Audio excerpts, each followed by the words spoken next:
A very good evening and welcome this edition of the Fourth Estate, this 12th day of August 2018. It will be exactly 2 months tomorrow since former Inspector General of Police General Kale Kaihura was incarcerated at the Makindye military barracks, and we will continue counting down on that. But the focus of the country has been on the crisis in Uganda's biggest opposition political party, the Forum for Democratic Change, which announced changes, or maybe as people are calling it, the leadership of Patrick Amuriat Oboy announced changes in the leadership of Parliament the other Friday, and that has continued an intense debate in the party. As we speak this afternoon, the different, the FDC leadership, including former President Dr. Kizza Besigye, were in Arua supporting the flag bearer for the party, while the other faction within that same party is allegedly supporting the independent former FDC member but running as an independent, Kassiano Wadri. How are things shaping up in that party? What do they mean, not just for the FDC but also for the larger political opposition in the country? To discuss that with me tonight, I have Onapito Ekomoloit, Corporate and Legal Affairs Director at Nile Breweries AB InBev. Nice to have you, sir. Thank you, Charles, and good evening, viewers. We have Isaac Mofumba. He is a journalist. Isaac, very nice to have you. Thank you, Charles, and good evening, viewers. Isaac Mofumba works with the Daily Monitor. He's a senior journalist. Senior journalist at the Daily Monitor. One of the few senior people we have in the newsroom. Yes. And we also have with us Ivan Okuda. Ivan Okuda is a journalist and a lawyer. Thank you, Charles. Profoundly humbled to always be here. You're finally rolling down that very tough course at the Law Development Center. Yeah, we're struggling but managing. Managing. Yeah. Very nice to have you. I want to start with Onapito and ask the question. Why? You've seen, we did discuss a little bit of the FDC issues last Sunday, but they have refused to get out of the news. They have actually intensified over the last week. There's talk of creating a third force. There's talk of a breakaway. Would you contextualize for us what your reading is of this apparent well, first of all, I think it should please the FDC that people can discuss them as the main issue, which is good. I mean, you need name recognition. They say all news is good in terms of publicity, bad or good news. But I'm not surprised that the debate is continuing, because there's so much not about institutions as the parties want to parade themselves. It's about the individuals. And clearly, there are a lot of egos that are at play here. And you are now talking of Arua municipality. I can see that it's an ego thing. Because it's so ironical that all the players in the FDC purport that their main concern is Yoweri Museveni, that they want to end his dictatorship. But you find that when it comes to like the issue of deploying candidates in the by-elections, they part ways. So you have two candidates who are said to be in Arua, who are said to be all FDC leaning. But at the end of the day, what's the purpose of them fighting each other? It doesn't mean then that it's about Yoweri Museveni, it's about individuals. It's about what you all know, the politics. Well, it's a parliamentary contest. It's a parliamentary context, yes. First of all, by the opposition-leaning elements who want to gain a seat, first and foremost because of the advantages it gives them as individuals. 12 candidates vying to replace Ibrahim Abirega in Arua. But I thought you wanted us to talk about FDC. Yes. I'm just adding context, and I'm saying the NRM has a candidate in Nusura Tiperu. I know that. There are disagreements also within the NRM on people who are left out, and men are running as independent. You want us to discuss disagreements among political candidates on the FDC. It's you who is forcing me to discuss FDC. I was only saying, I saw on TV in the news before I came here that Bobby Wine and Kizza Besigye are leading parallel camps of anti-Museveni candidates. And Bobby Wine was saying, we want to remove Museveni. Besigye saying we want to remove Museveni. Now, if you are deploying different weapons, then you are likely to miss the target because they are not even training your guns properly on the target. All it shows that at the end of the day, it looks like both Besigye and Bobby Wine are getting drawn into an ego thing. Each of them wants to be seen as the force that everyone should rally behind to remove Museveni. And I think that is maybe Charles, it's good and bad. I beg to differ. I think my own thinking is that actually this is not really a crisis in FDC. Really? Yeah, I mean, hear me out. I think that this is, a reflection of actually what is going on in Uganda today. Yeah, I think over the last 20 years, we've been transformed into, a society that is, we are bad losers. Yeah, when we lose, we cry foul. Even when we win, we do not try to reach out to the other side that has lost. Besides being bad losers, we pretend that we respect the rule of law or the laws governing our parties when actually we don't. Yeah, because it cuts across. You'll go to the NRMs there. When they win, they'll talk all sorts of things. When they lose, they'll cry foul. We've had in Rukunjiri, we've had in Jinja, we've had in Bujiri recently. So I don't think it's really So you're agreeing with me, basically, that why do people end up defaulting that? It's because of personal interest.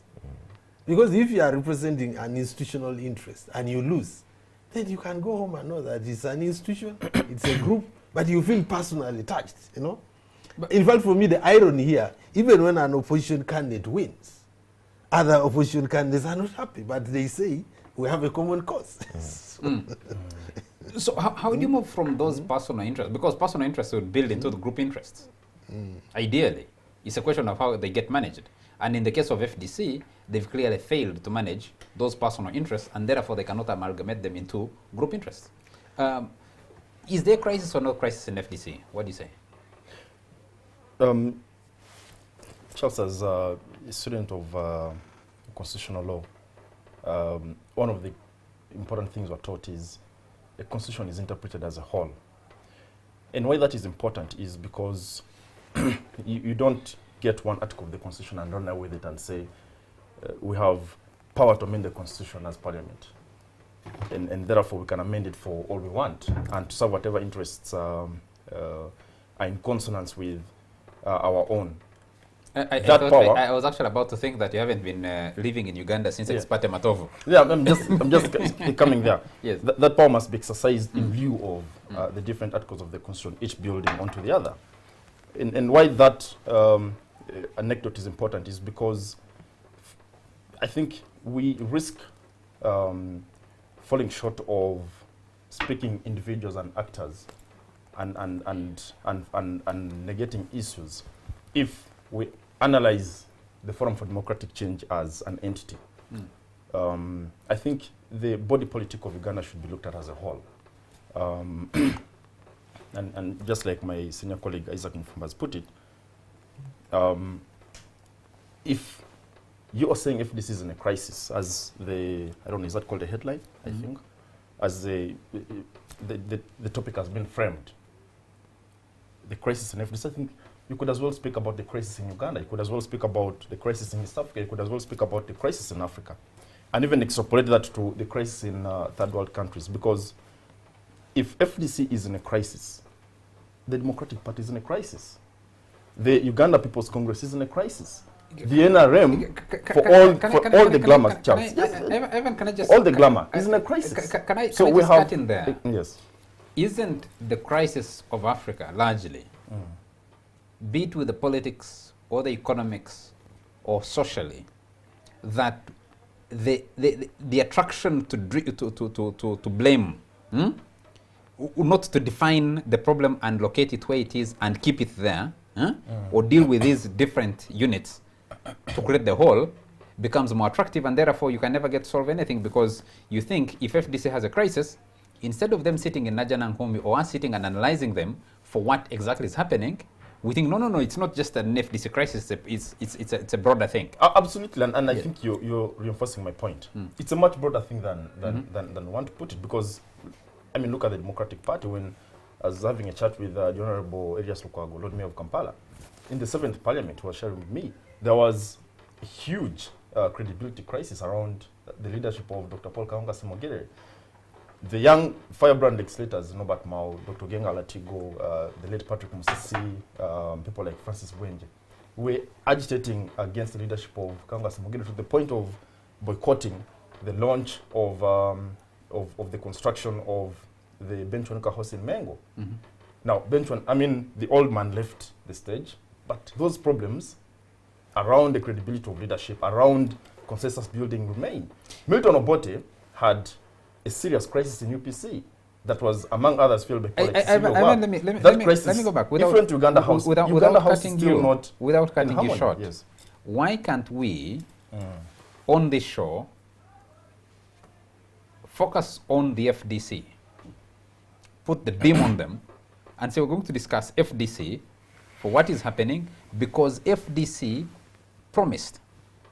Unlike DP, UPC, NRM, and the NRM, FDC emerged as a protest that sought to create change in how the politics were being run in this country.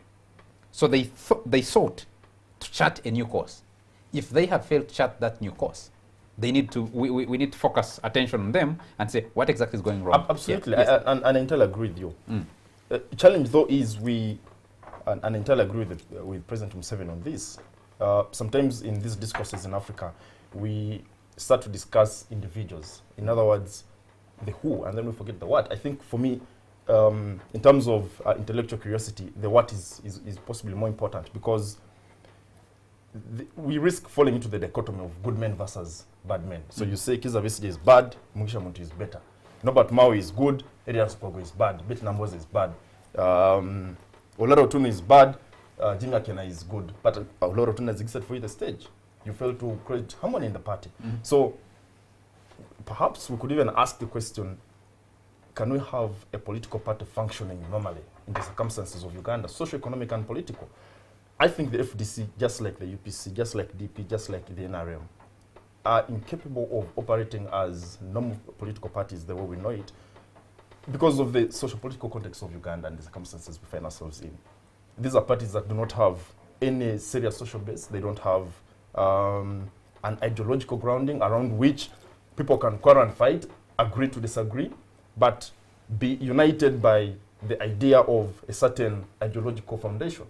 They don't have a social base that can be the glue that becomes strong enough to ward off any form of disagreements that might come. The NRM, as we know it, is able to have an appearance of harmony, essentially because of one thing, the access to set resources, and that means so many people can be beaten into line, and those that fall out of favor can always find themselves returning to the bus, essentially because the NRM represents access to resources, and that's been the story of many ruling parties in Africa. In fact, if you think the crisis in FDC alone, you could as well ask, which is the most significant opposition party in Rwanda, in Kenya, in Tanzania? You'll be left with no option. I am amazed that MDC. Let me ask a quick one. So what? The crisis is all over. So what? In terms of so what, I think political leaders in Africa, in Uganda, and possibly the rest of the third world can only keep doing the best that they can, and possibly we have to be a little more patient with them. I think it's going to be extremely difficult for you to build a formidable political party in Uganda, especially one that is opposed to a ruling cabal as we have in the NRM, in absence of things that can hold people together, a glue that goes beyond popular sentiment against why is that glue absent with all the complaints that have followed our political discourse and political environment? Isaac Mufumba. Yeah, okay. I believe that there has been a deliberate effort by, of course, the NRM to, when you look at, for example, the financing to political parties, definitely there is a lot that could be done. Because when you look at the way they allocate the resources, I think they use the number of MPs that each party has, so it's not working. But maybe just to agree with you a little bit, that maybe if we are to go, or to also go back into it, these individual political parties, maybe the leadership or the leaders there are not doing enough. Yeah, like I said, it may be, you know, a situation that is not peculiar to FDC alone, but when you have been a political, you know, the leader of this political party, and you have been defeated, how have you handled yourself? Or if you've been vying for leadership in this political party and you lose, how have you handled yourself after that? You know, Ivan seemed to put some markers saying we shouldn't go a certain, you know, into certain areas, the bad men and the good men. But you see, the problem with FDC came around, you know, I think the second contest between Colonel Dr. Besigye and General Muntu. There was, most of the people that believed in General Muntu opted to stay away after he lost the vote. Yeah. Was that the first contest or the second contest? No, I think it was the second contest. It was the second contest. They opted to stay away. I remember that was the first time I heard about the term Besigyeist. You know, if you continued going to Najana Nkumbi, then you were deemed to be a Besigyeist. And then if you stayed away, even if you were not necessarily associated with the Muntu camp, you're a Muntuist. You would be deemed. I think the Muntuist hadn't come up at that time. But that was, I remember that was when the Besigyeist thing first came up. So I think it's a question about responsibility now. Yeah? About, I think that camp should have been handled better. I won't say whether maybe Besigye didn't do enough to reach out to them, or the person that they believed in maybe didn't do enough to tell them that, look here guys, Najana Nkumbi is home, let us go back and try to deal with it from inside. We need to take a quick break, but Ona, let me come to you. Before you take the break, we must talk names. We must discuss. No, I'm not going to discuss names. I don't want to first discuss the broader picture. Why are political groups in Uganda, to be specific, seeming to be not exactly crisis, but having disputes, which is also natural. But maybe why do we think they are not being resolved? I think the main problem, as Okuda indicated, is that the parties do not really represent, like many things, do not represent the people's wish as per se. These parties are basically election vehicles. Be it NRM, be it opposition. They are more about people winning political positions to control positions of influence, control resources. But there is no saying that the grassroots is saying this. So the debate about the leadership of a party is a debate among the elite in Kampala largely, not even in the districts. They disagree, and then there's but none of them there is no grassroots swell that says we want so and so. Or because the parties don't have the time and the capacity to organize to that level. The opposition doesn't have money to do it, and I think for the ruling parties, they are comfortable with the status quo whereby until elections, the parties are really in the cold. And then I think the other one would ultimately be this fight for the establishment, be it in the NRM, be it in opposition, the establishment candidates, or those who feel they are the ones who have controlled it, either historically, for whatever reason, they are the ones who must continue determining the state of affairs. So I can see the same in FDC.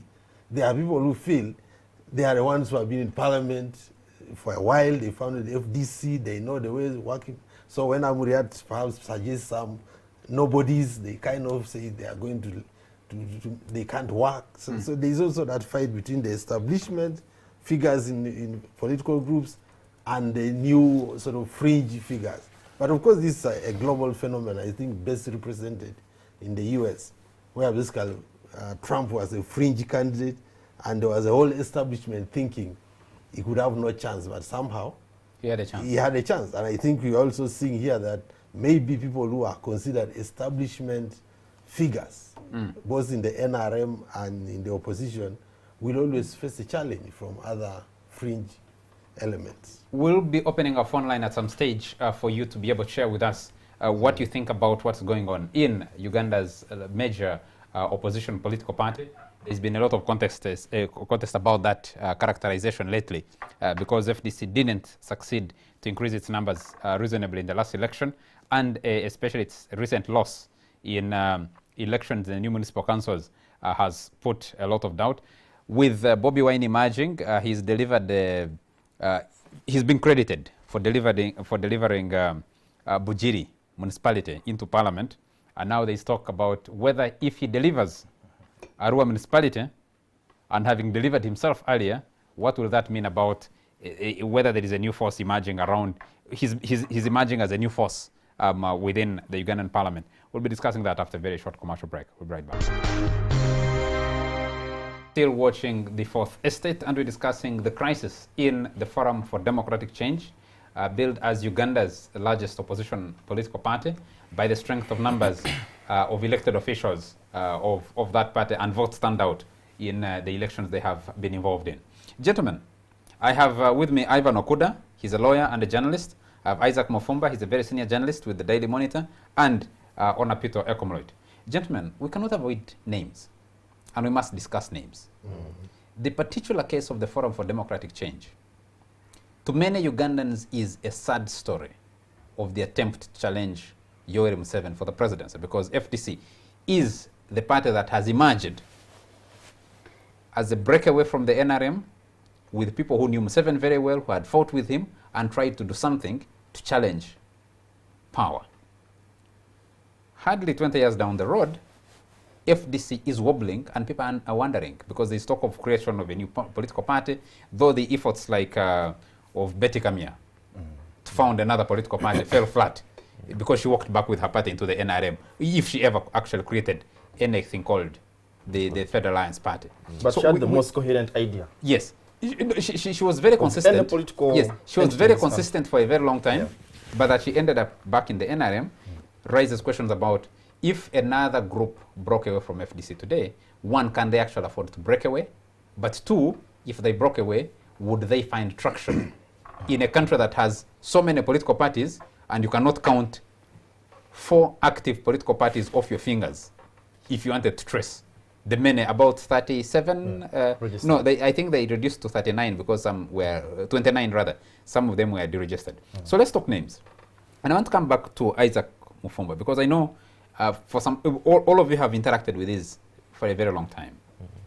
You have Kizza Besigye, who is elected to lead the FDC when he's not in the country, when he's still in exile in South Africa. He runs and cuts short his tenure at FDC to give the party, in his words, to give the party opportunity to prepare adequately for the next election, not to be running into looking for a candidate, and also at the same time changing leadership. But so many years after Besigye officially left the stage of leadership within FDC, he says he doesn't hold a position in that party. He still hovers over that party, and all the debate, we might be talking about Patrick Amri Atoboy, Power, but many people say Power is representing Besigye's interests. I don't know how a man represents another man's interests, especially in political leadership. And the debate they say he's a stooge. They say he's a stooge. Before Power emerged as the stooge of Besigye, it was said there was the Nandala Mafabi group that was supposed to be. But we have seen every attempt at holding an election in FDC has created fissures that have failed to heal. What explains that, and how does the party get beyond that?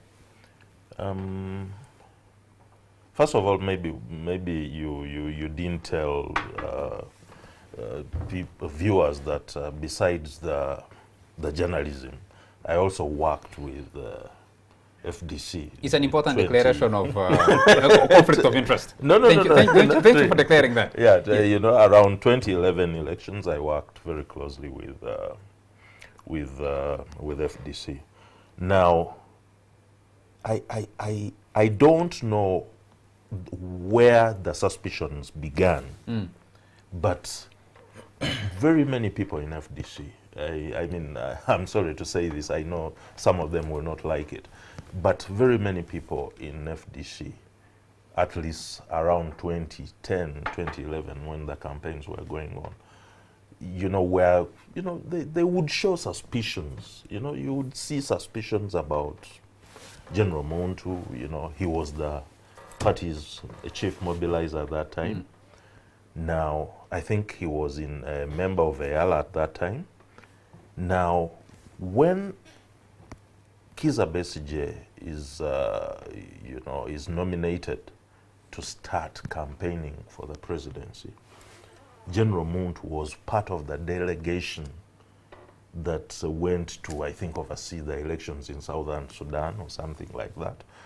And, you know, there were all these questions. I mean, you are the chief mobilizer of the party. The candidate of your party is going out to begin an election. And there you are running, to begin campaigning for an election, for the top seat in the country. And there you are running off to South Sudan to oversee an election or to work as an observer in an election that does not seem to have direct bearing on your party. I think when he showed up, we were somewhere in the West. I don't remember which district, but I think we were already in Toro. And now people start questioning the intentions. And of course, by then there were already undercurrents. I talked about. So is there a risk that even that single incident, and I'm happy you raise it because it hasn't come up as one of the major issues that have created the doubt around General Muntu, wasn't that a smaller incident blown out of proportion because he was away for a few days to observe an election in another country?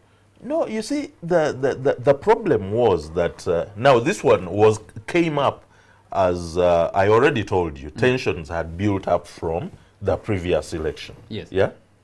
Now his group, I remember Martin Wandera was one of them, the former MP. Yeah. I remember him penning some very interesting article. That is when I first heard of the Besigyists. Yeah. They had stayed away from Najana Nkumbi.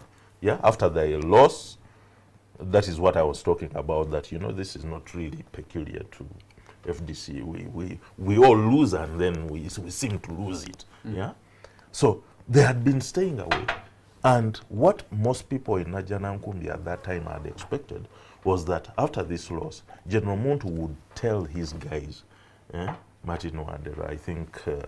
Honorable Katundu was part of them, and some other guys I don't remember. He would have convinced them to say, guys, Najana Nkumbi is home.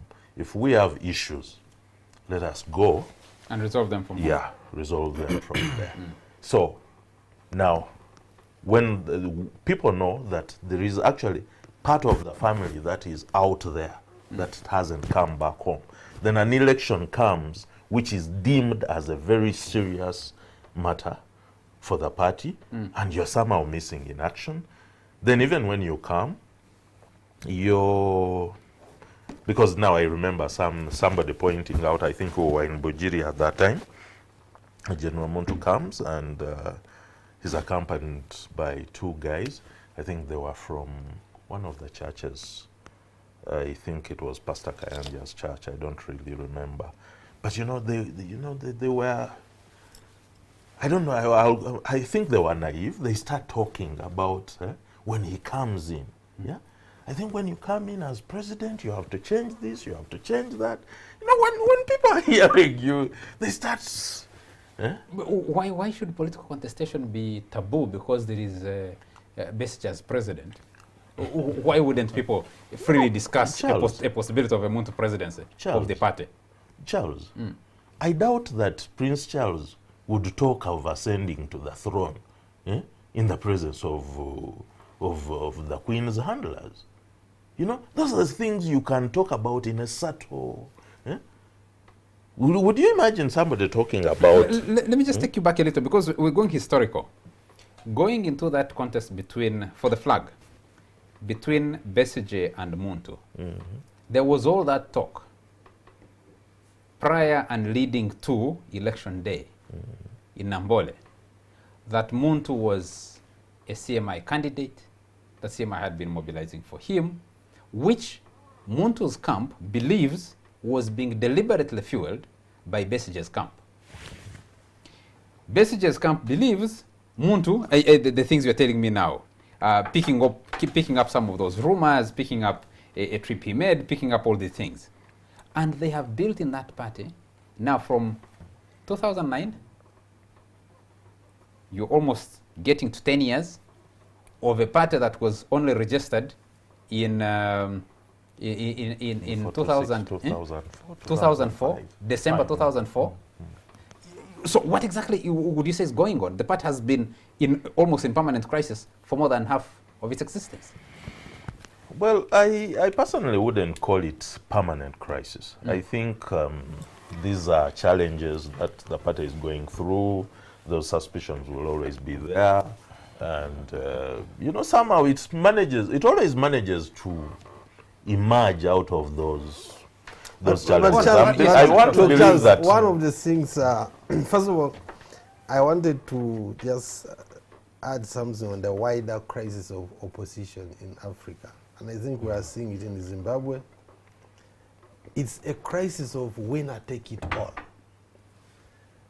The idea that it's all or nothing, that's African politics. Imagine in Zimbabwe, for example, a guy who got 44%.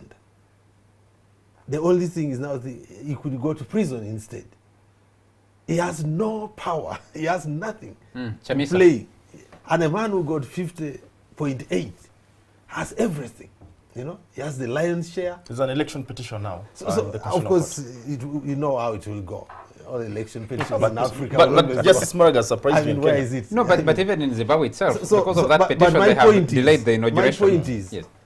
Our opposition, you can't blame our opposition, Babel. There are people who are really in a tight situation.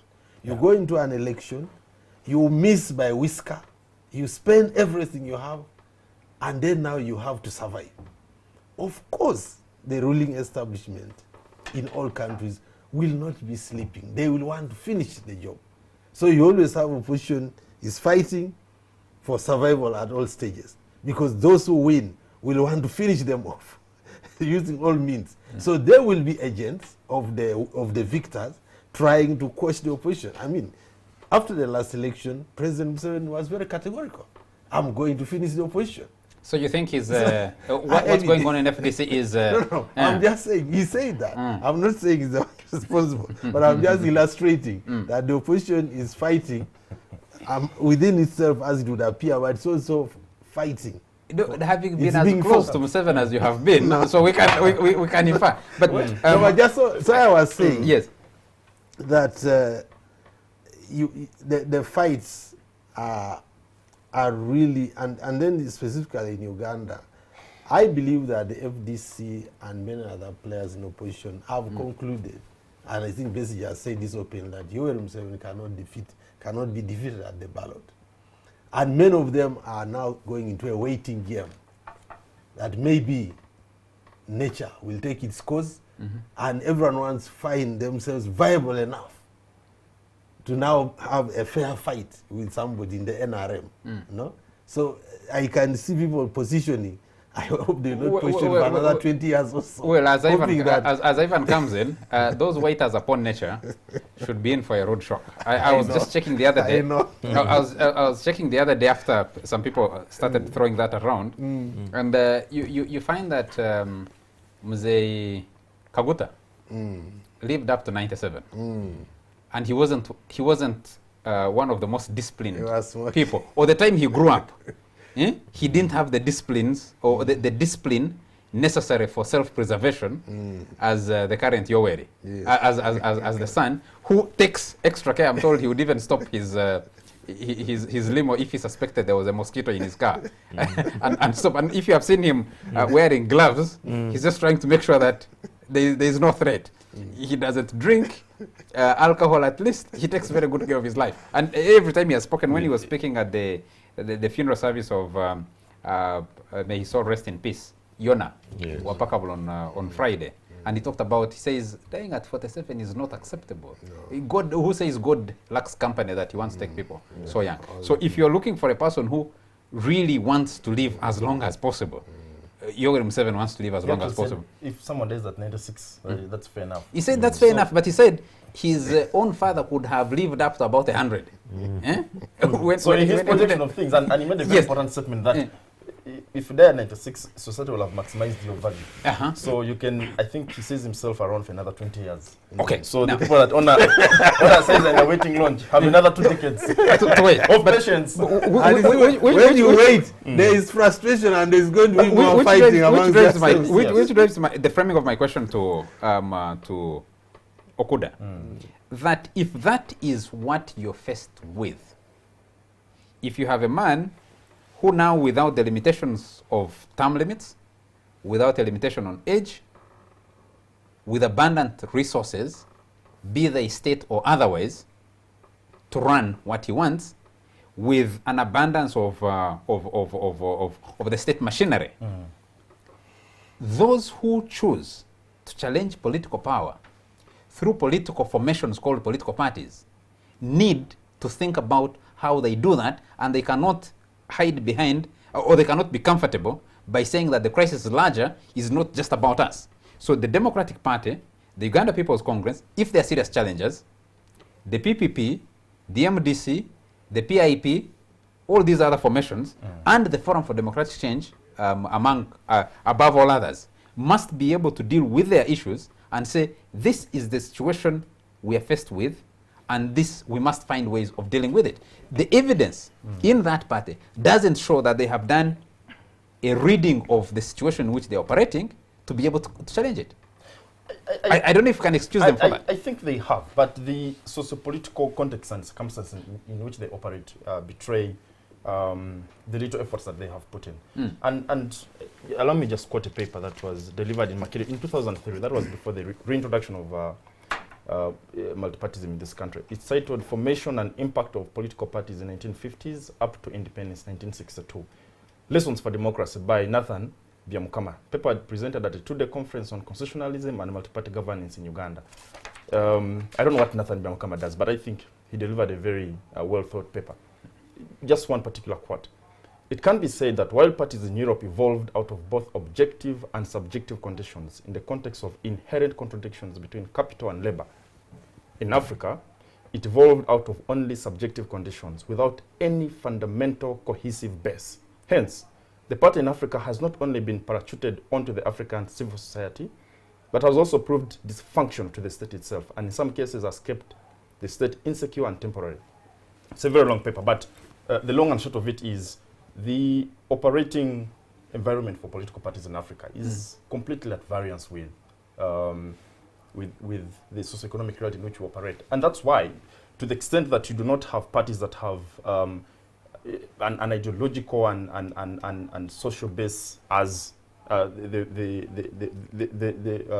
the French call the raison d'etre, the reason for existence, it becomes very difficult for you to achieve what you're saying. And indeed, it's not unique to Uganda. It's almost a story about the rest of Africa.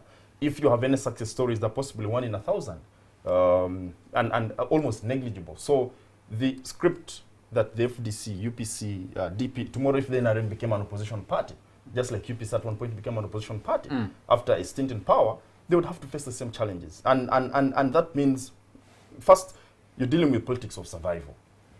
I can say without fear of contradiction, majority of the legislators, DP, UPC, FDC, and all the other political formations that you have are basically in politics for survival. The few that have managed to overcome survival, the likes of the Honorable Abdu Katuntu, Nandala Mafabi, they're really very few. Majority of them, if you speak to senior operators and operatives of the NRM, you know, if they're watching these shows, they usually laugh because they know what happens in these parties. General Kale Kahura, who is in a cell right now in but he's watching. Is watching us, yes. and must be laughing because She knows. They should allow him The to people call that are in. saying, the people that are saying, let's start a third force. She knows how some of them were driven to his office in Naguru, driven to his home in Myenga, driven to his home in, to hotels in this town, including Nanjing, where he used to hold political meetings with the late Andrew Felix Kawesi, to meet some of these political people. If you speak to people in NRM, like the Honorable Ruth Nankabirwa, people like the Honorable Kasule Lumumba, the Honorable Brigadier Nalweiso, yes. Molika Mukama, these people know what happens in this town. Essentially because you are And of politics course, that is for built. long there were stories that Betty Kamia was going to State House. And many of them later turned out. And she ended up going to State House. So if the Honorable Margaret Muhanga, these people, I mean, they actually have a better understanding of the position than perhaps the actors in the opposition. So I can say without fear of contradiction, at least 90% of our actors in the political space, be they opposition, be they in NRM, are still struggling with the basic things of survival. But also, politics has been heavily monetized in this country. The cost of you remaining as an MP and the cost of the next election is so high.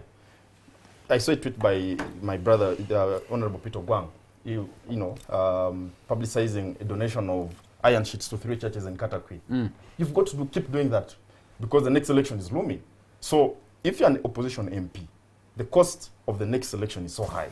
You will not stand for any value. You will not stand for the reasons that should create harmony in the party, essentially because you're still struggling with rent, you're still struggling with a mortgage, your kids at James Cambridge. If you start to value, you possibly have to remove them and take them to Greenhill. How does that align with the campaign rhetoric around Najana Nkumbi? Because some people have argued, and I think fairly so, that FDC is largely a victim of its attempt at actually practicing democracy. UPC has attempted to hold elections, but they've ended up in chaos. And because they end up in chaos, they decided not to hold elections. Actually, the last one that brought in Jimmy Akena was a council called for a different purpose and ended up transforming into an electoral college that elected him or endorsed him. And that battle remains unresolved. The Democratic Party last attempted to hold what you would call an election in Mbale. They haven't tried to do another one, even when their constitution says they should have held other elections. Absolutely. Even they did not even replace their Secretary General, which is a very senior position. So the FDC has gone through attempts at democratization or practice of democracy. Actually, Charles, and they end up where they are. Charles, yes. my thinking has been not that FDC is a victim of. Put differently, I think that FDC has been taken hostage by the NRM's, I don't know, will I call them democratic credentials? Because the NRM at least ensures that it ring fences the position of party boss. That one is not subject to any contestation. No. Now, because the FDC tries very much not to be like the NRM which they left. That is where they're ending up in the problems they have today. Maybe if they had this, the National Executive Committee or whatever, if it could come up with some kind of... But you see, Isaac, the challenge is, it's extremely difficult, and I sympathize with our politicians, especially those that are in competitive politics. It's extremely difficult for you to have a critical mass of people, whether they're in opposition or in NRM, that stand for value. President Museveni, and you've got to give it to him, he's been possibly one of the most gifted politicians on the African continent. He's been able to hold this port called the NRM since possibly you could say 1980 or 81, and up to 2018. Sometimes he slippers and he almost wants to fall off the head, but he's able to find his way around, and we've got to give it to the man, because he's been able to coagulate those different interests and use whatever means, sometimes even coercion when need arises, sometimes intimidation when need arises. But to the extent that he's been able to hold the bus together for this long, I think is a credit that he deserves. Largely because the elder on this show, who is on Apito, who worked very closely with the president, has been in parliament himself, will tell you there is a simple explanation to that. Because the NRM does not, Museveni does not work for the NRM. the NRM works for Museveni. Absolutely, but also, so, yeah, exactly, which is the point, because if you are a minister in Museveni's government, you have absolutely no reason almost to oppose the lifting of the age limit, because his continuance as president serves your interests. You can afford to have your kids at James Cambridge, which is the most expensive school in town, perhaps. You can afford to take your kids for schooling in London. Let me go back. And once you've dropped out, you don't have access to the let me go back to a so Museveni, because he's got control of the state, he's got control of the military and finance, he's therefore able to have a semblance of harmony. Kizza Besigye has very little to give the bickering MPs. Mugisha Muntu, I pray, if the bishops and sheikhs are watching, my biggest prayer request tonight, may General Mugisha Muntu start a political party. May he be on the ballot paper in 2021. And you'll see the performance. Because if you have, out of 10, 6 of your people holding meetings, sweetheart and striking midnight sweetheart deals with the NRM system, they don't stand for anything. They don't stand for no value. And you cannot blame them, because, man, life is tough in this town. Really tough. It's tougher these days. That's tougher to take. But just before I take a break, Isaac, let me come back to you. You talked about people who never walked back to Naja Nankumbi because Muntu was defeated in his contest with Besigye. There are people who never walked back to Naja Nankumbi because Muntu had taken over as party president. Yes. I'll give you a name, for example.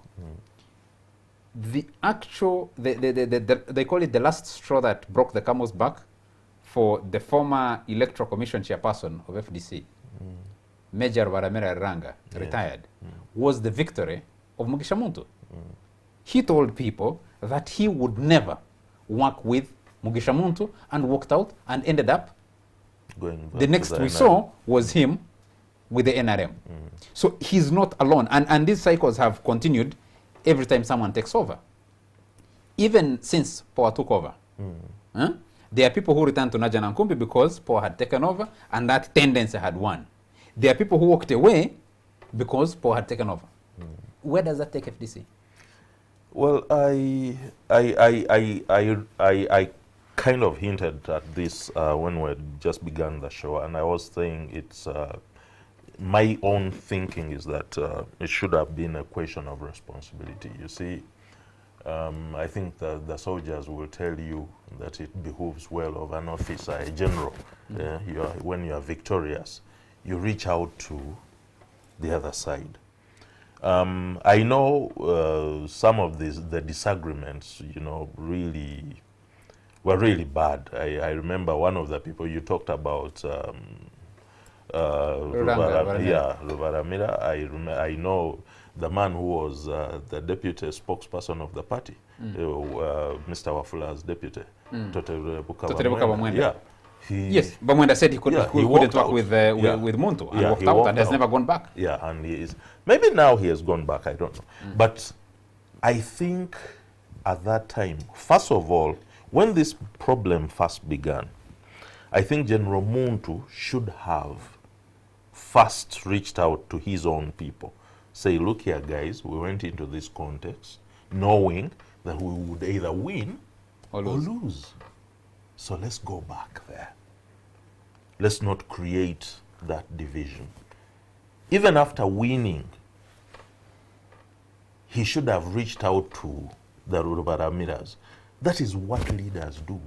What is the responsibility, like you said, in the first contest of the victor to reach out to General Muntu and say, we are brothers, we're in the same struggle, you have lost to me, because all their concession speeches in Nambole have always been very conciliatory, have always been to show that the party will hold together, have always been to show that we will work together. What was the responsibility? What has been the responsibility of the victors? Because Muntu was a victor at a later stage.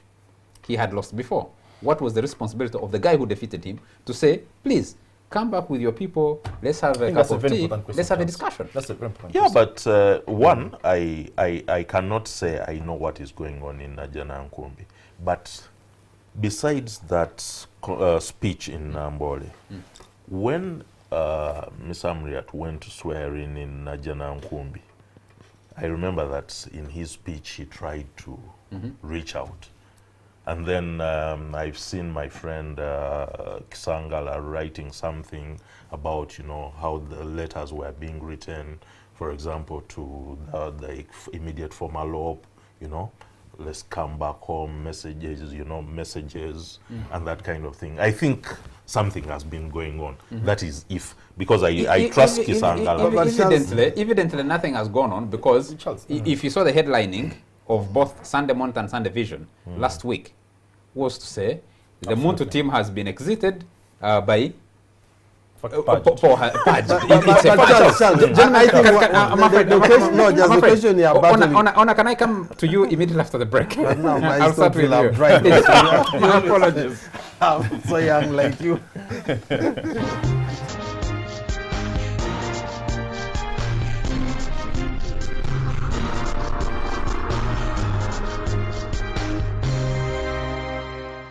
You're still watching the Fourth Estate. Ona, we're back. I hope you didn't lose your string of thought. So I need to come back. No, I didn't lose my string of thought. It was to say that I saw you belaboring, why do these people seemingly unable to reconcile, do what? Again, the same issues the opposition accuses President Museveni, the NRM of, you can see would follow even if they got power with the current formation. It's essentially because leaders are controlling themselves. They don't have external pressure on them to do right or to do wrong. What explains that? I mean, it's because... Shouldn't it be a concern? Basically, our leadership is always about a group of individuals who successfully organize themselves, and then the people follow them. Even the way the elections are conducted in this country, it's about somebody mounting a platform and telling people what they claim they want to do for them. They don't have their own input. No candidate ever goes and says, you know what, I want to take this position, what do you want me to do? No?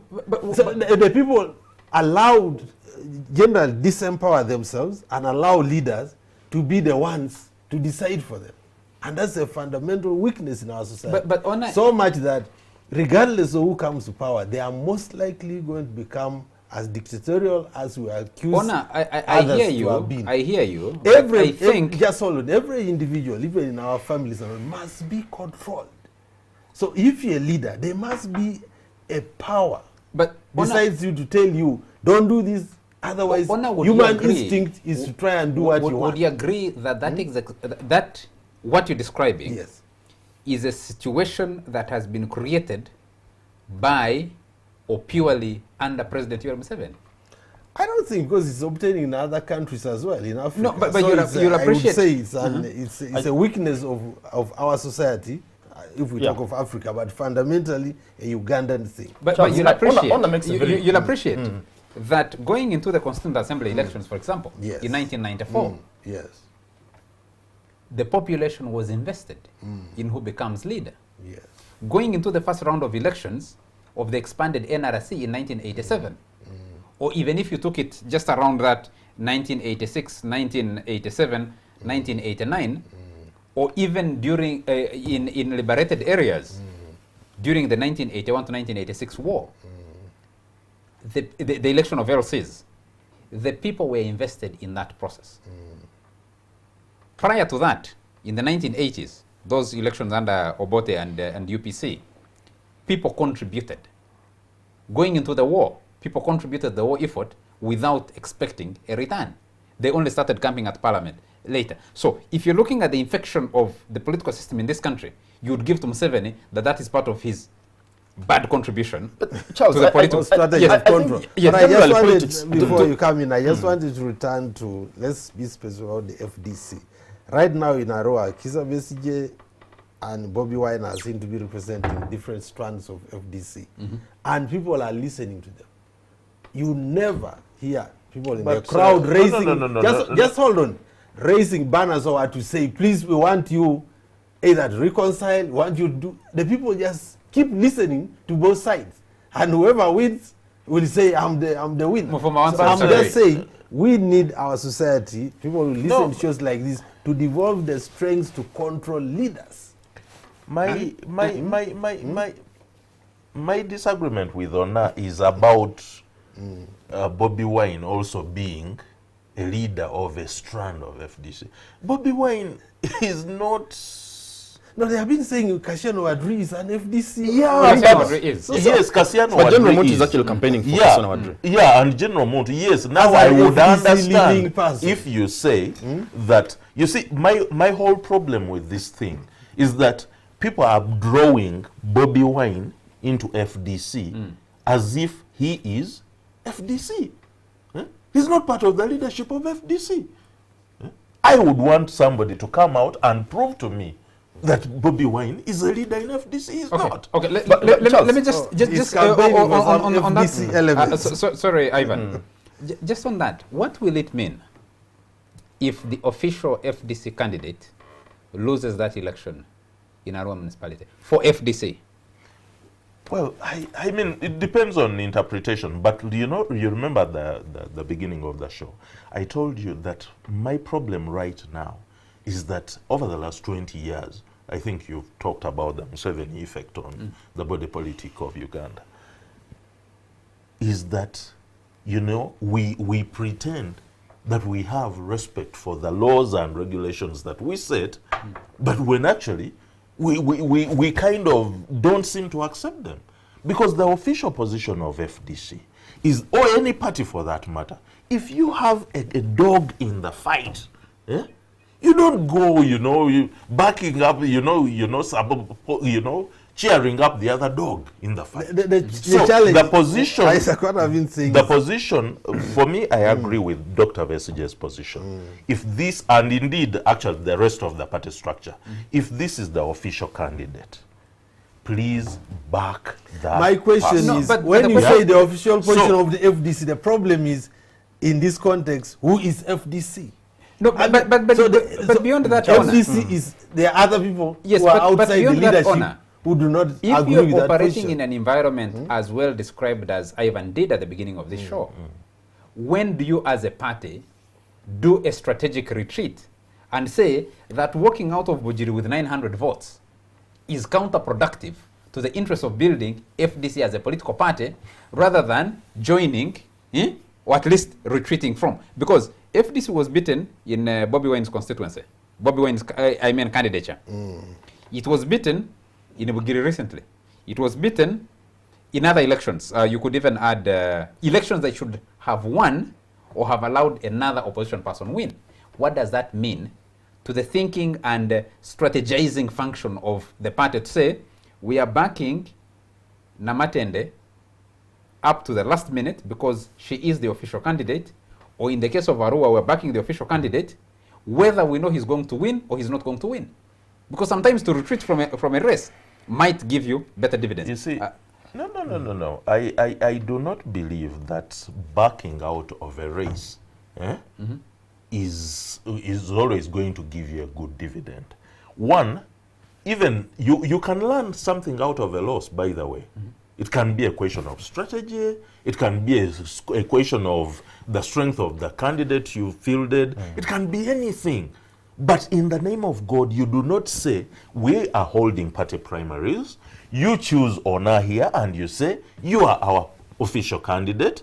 The person gets nominated. Then you say, but you see, in the name of expediency, please, you come out and we let Ivan go. Hasn't that don't build parties like that. Isn't that what has enabled Museveni to succeed? And you see, I'm assuming that these parties, they are actually, I'm sorry to say, overrated. Absolutely. This is more about individuals. The individual who has lost in the primaries may have other stronger... In the case of Arua municipality, for example, if you know that Cassiano Wadri has been your MP, he was a strong MP. He's a member of NEC. He's a member of NEC. He's lost in the party primaries, even if because you don't our consider voters the quality of those party primaries. Think about the parties, they think about the individual. But Ona, let us look at where FDC has come from. They tried that kind of thing in Kamuli. What happened? Yeah? I remember, I think she's called Prosinaikova or somebody. Yeah?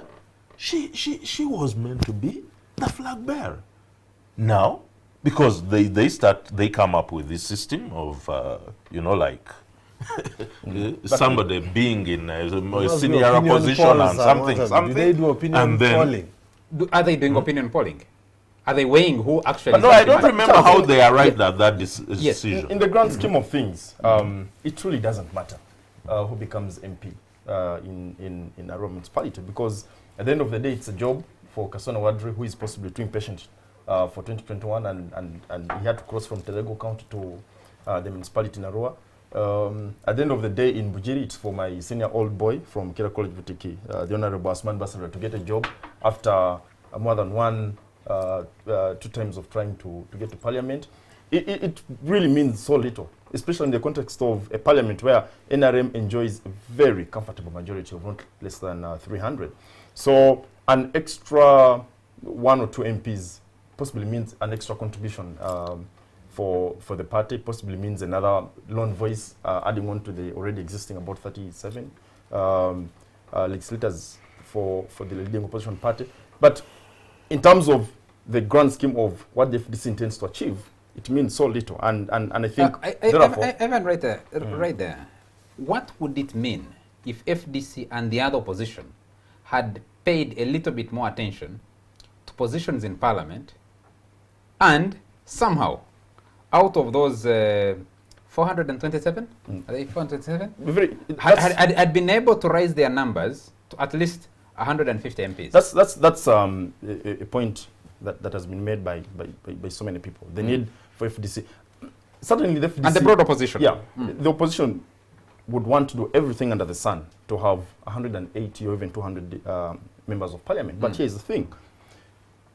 And it's not to use your pet expression, reading from the Book of Lamentations per se. But it's basically say, before we judge these people harshly, can we understand the operating environment? A general election in this country is a highly managed process by General Museveni, by the NRM.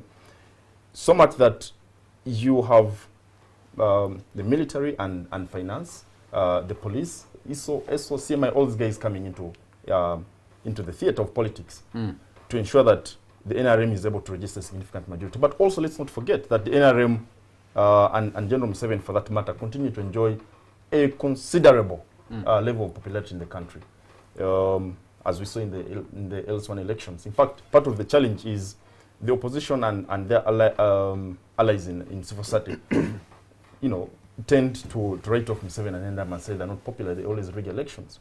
But we come from this country. We live in the context of Uganda. We come from families in Uganda. We know that there are people in Amuria who will do everything for Museveni without Museveni even giving him a kilo of sugar or a few coins of silver. So Museveni enjoys a considerable support level, especially in the rural areas, for varied reasons we can discuss on another show.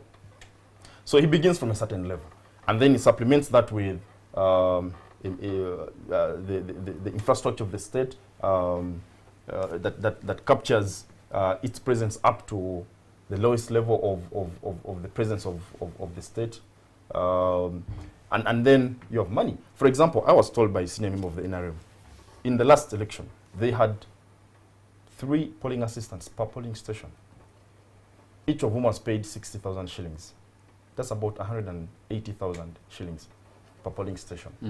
In a country that has not less than 60,000 villages, that's billions of money, just vote protection. 60,800 villages. Yeah, that's just, and of course, village will have more than 1 polling station. We can always check the figures from the EC. So the NRM has the luxury of 3 polling assistants. I mean, polling agents per polling station, each of whom is paid a comfortable 60,000 shillings. In a very poor country like this, that means a lot of money. And for that matter, they had 100% presence in every polling station in this country. FDC was struggling in the range of 60 to 70. Go forward, John Patrick Amama Mbawazi, Right Honorable, but that was scored less than 50% in terms of presence of polling agents in every polling station.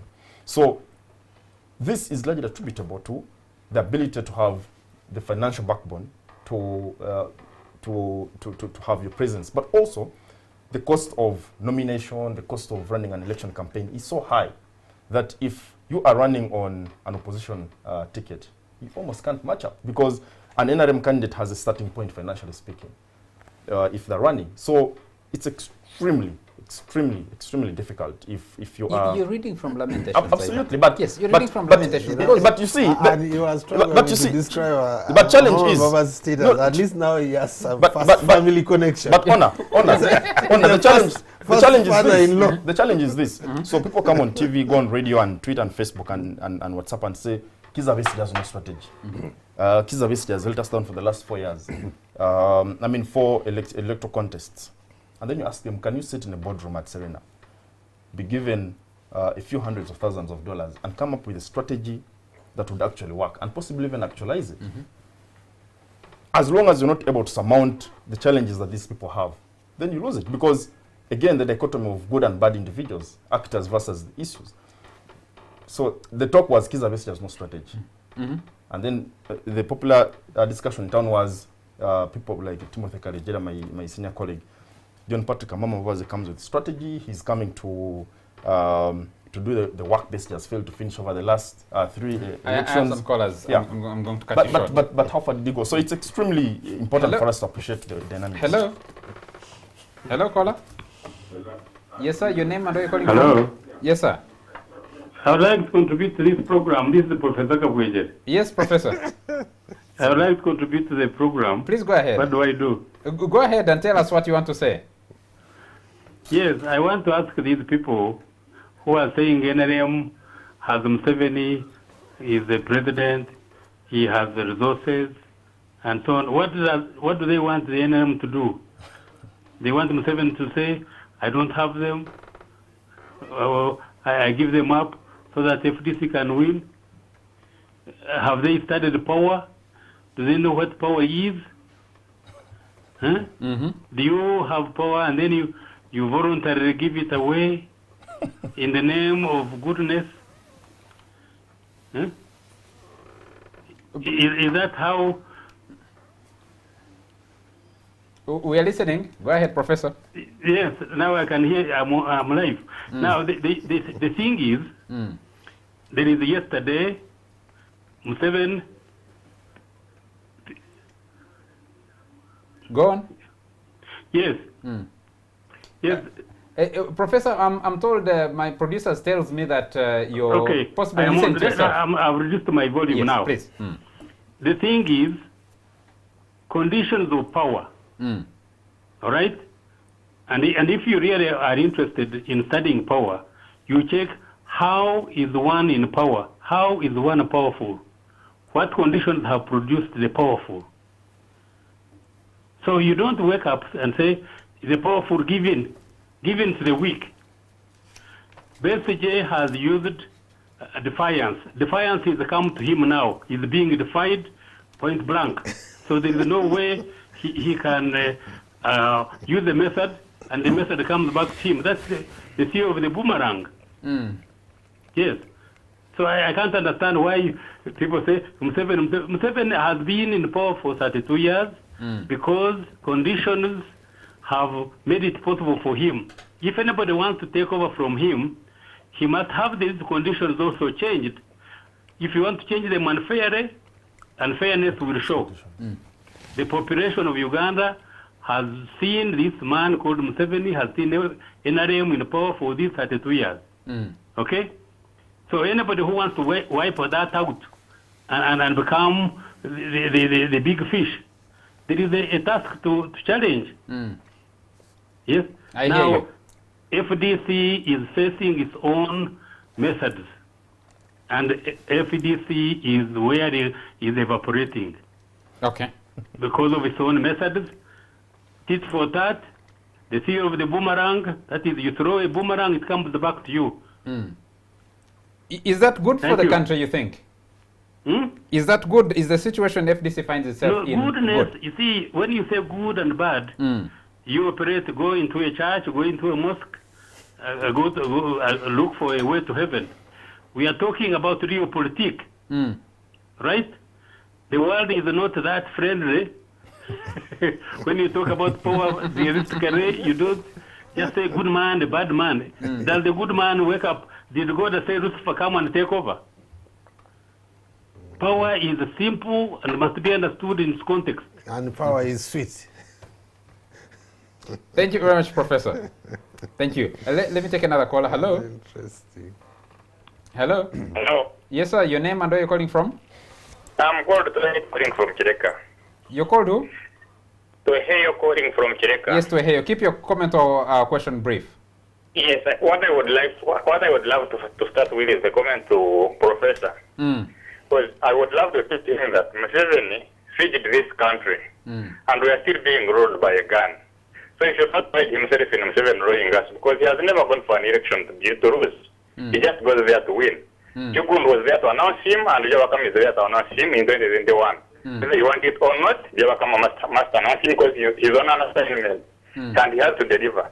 Okay. Then this thing happening with FDC, I think some of us need to just get some time and write some small things down for our children to read. Because this is just history. Besigye to some extent has been put, because in Ujiri, he was a clear loser. In Arua, it seems he's a clear loser. So if this force was put to Museveni, I think Museveni would also be calling to his ancestors. But the funny thing, it's opposition alone when Museveni is just there sipping his tea in his room. Thank you. Thank you, Mr. Toheyo. Do you have another caller? Hello? Okay. Yes, there's a caller. Hello? Yes, hello. Yes, please. Your name and where you're calling from? Good evening. Good evening, sir. This is Anton. I am calling from Chevando. Yes, please. Now, firstly, when we, some years back, the people in the opposition had cried for a very long time that they wanted the reinstating of multi-party. And according to them, that was supposed to be giving them a better chance to beat Museveni. But according to my analysis, ever since the parties were brought back, the only person who has benefited is Museveni. Because before, there wasn't anything like party elections. Now today, as long as there is any party elections taking place, you know that they will be fighting for 2 years. They will insult each other before public, and people are hearing them calling each other names, thieves, thugs.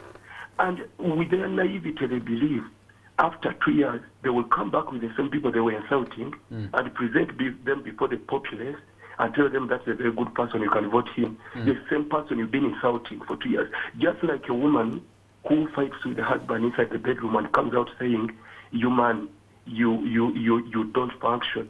And in a few days, you want to convince everybody that the children you're having are from that same man, which is stupidity.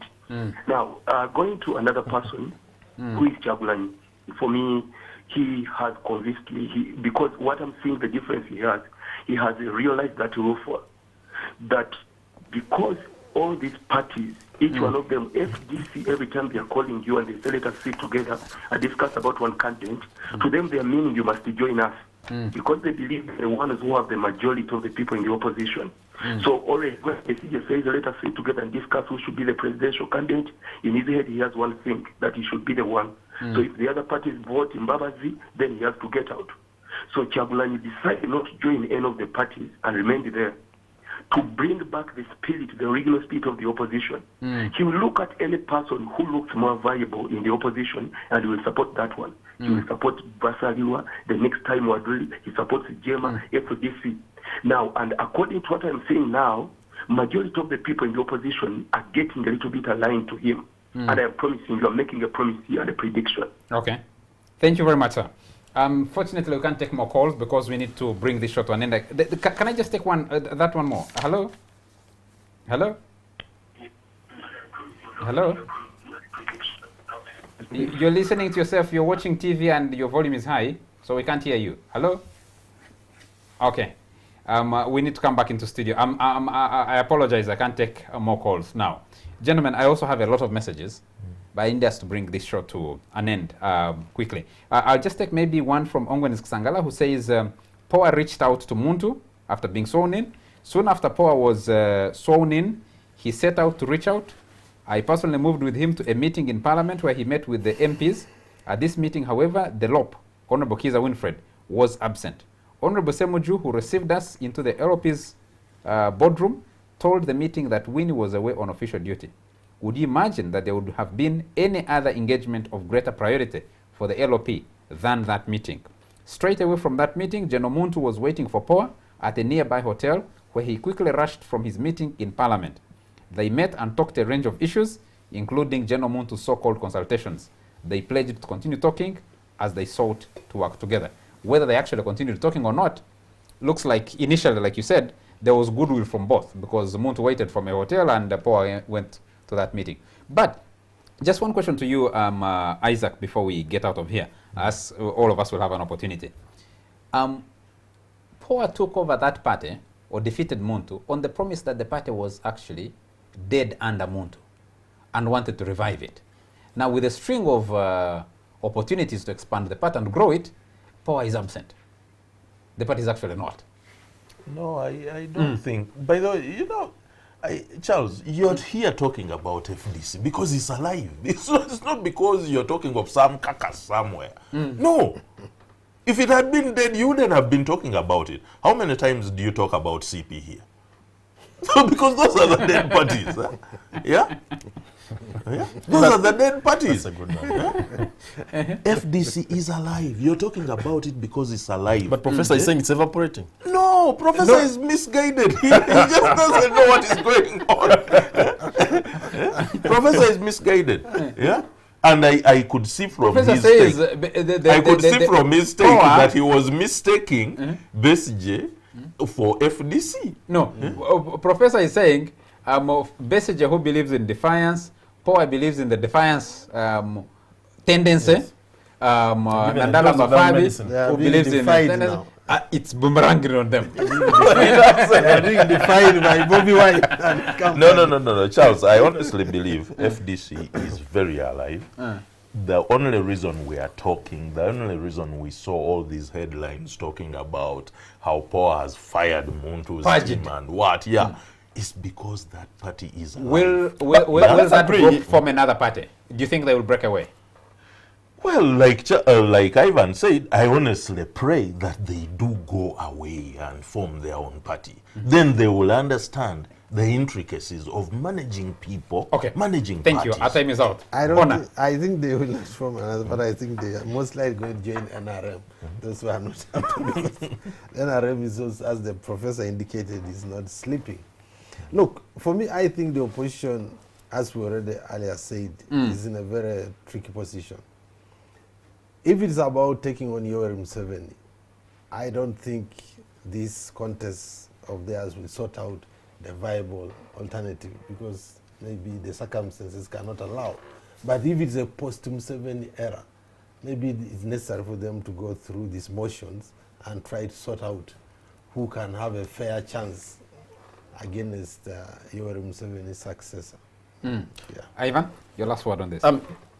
Just in a second, post-Museveni era, I think to the extent that so little is being done to improve the institutional strength of the FDC and the great opposition, the post-Museveni era also favors an NRM candidate, and we can discuss that another time. And I think Zimbabwe has shown us that you can have a Mugabe exiting the stage, but the infrastructure, which partly benefits from ZANU-PF's connection to the state as its umbilical cord, it can be quite difficult to break, even when you have, I mean, somebody who's been on the stage for more than 3 decades, like Mugabe was.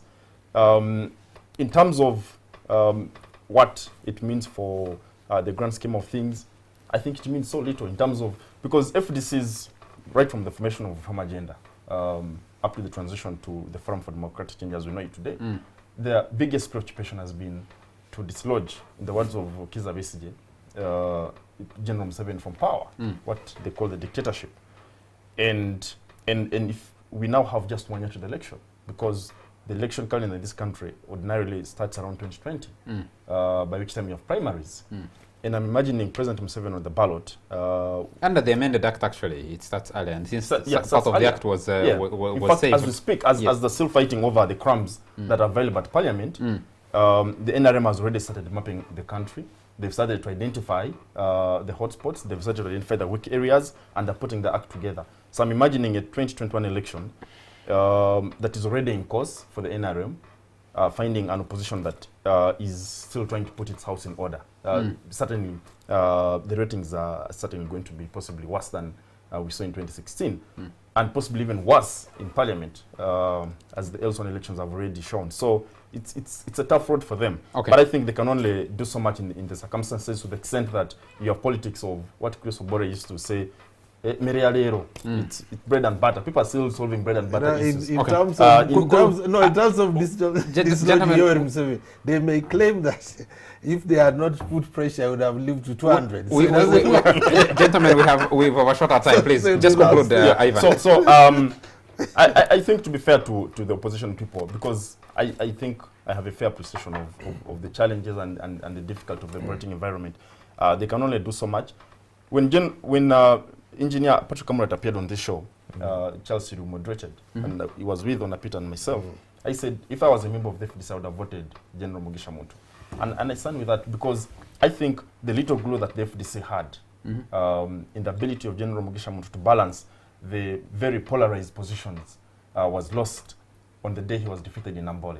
And to the extent that you had the radicals from Kasangati taking over, Kasangati and Katonga Road, taking over the leadership of the party, it closed the little possibility there was for a chance of being able to attempt to create a sense of harmony and to say, can we have a discussion about the ability of blending different political approaches. You're talking about defiance, we're speaking about engagement, whatever the Muntu group stands for. So I think the defeat of Muntu essentially meant the little room for constructive attempts at creating harmony in the party were lost. But also there are undercurrents. And of course, we cannot rule out the role of the third hand, which is the ever-present hand of General Museveni and the NRM system.